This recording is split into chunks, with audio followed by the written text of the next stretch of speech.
So what we've got here is, this is the house we've been test burning on for a week and a half, doing smoke trials. We've had Derbyshire Fire and Rescue with us, with a appliance, a first strike team and a BA team, and couldn't have been more helpful to us in doing what we've been trying to achieve this week. And we've done countless smoke and fire tests all week long on this building, with a lot of interest from passers-by, and I hope that you'll enjoy the takes that we're going to show you about the little bits and bobs that we did to make all of this work.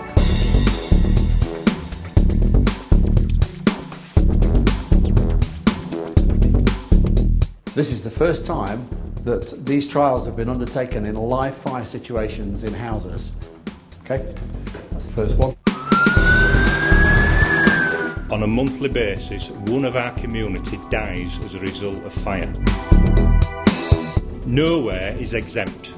Doesn't matter where you live, fire does not discriminate. If there is a fire and you're in that property, you've got a good chance that you could die.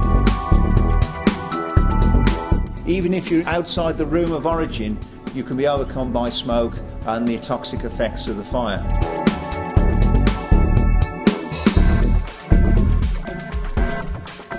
That room now is in full passion at the moment. You can see the smoke and the flames and the stuff that's coming out of that building. You've got the environmental pollution, and in a larger fire you've got that coming from fire water runoff as well, with the products of the combustion being combined with that. They think, she's been in a fire. This is for life.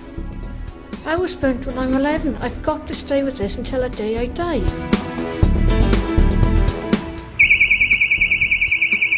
Putting sprinklers in a domestic dwelling is like putting a firefighter in every house, 24 hours a day, 7 days a week. All you see when one is fitted to the ceiling of a domestic house is just that. Hardly anything at all. And when the temperature gets up to 58 degrees, this falls off.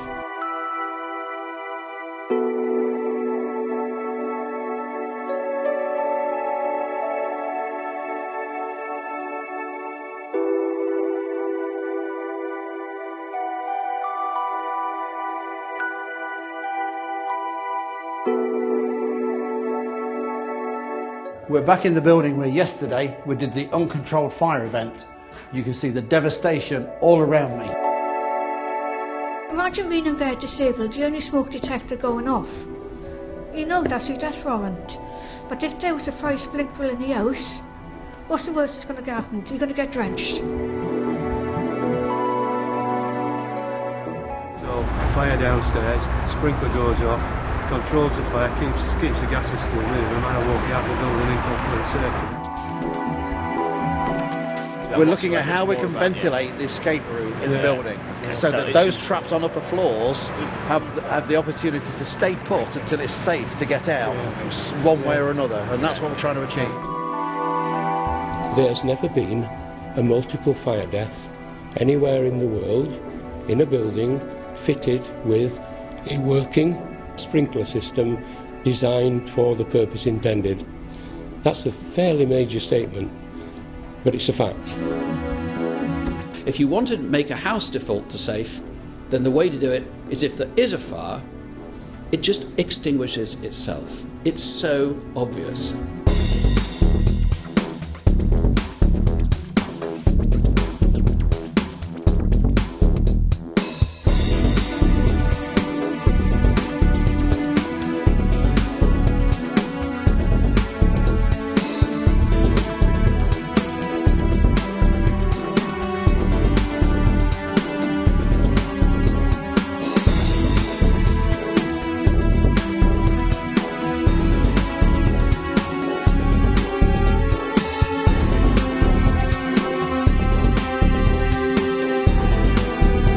helmet was worn in the apartment fire without sprinklers, where the apartment flashed over with heat over 800 degrees Celsius.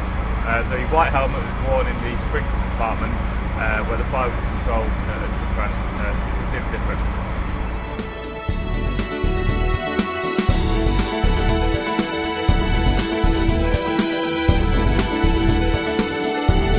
The mindset is so easily changed by this. from seeing one scenario to another. Interesting. Very interesting.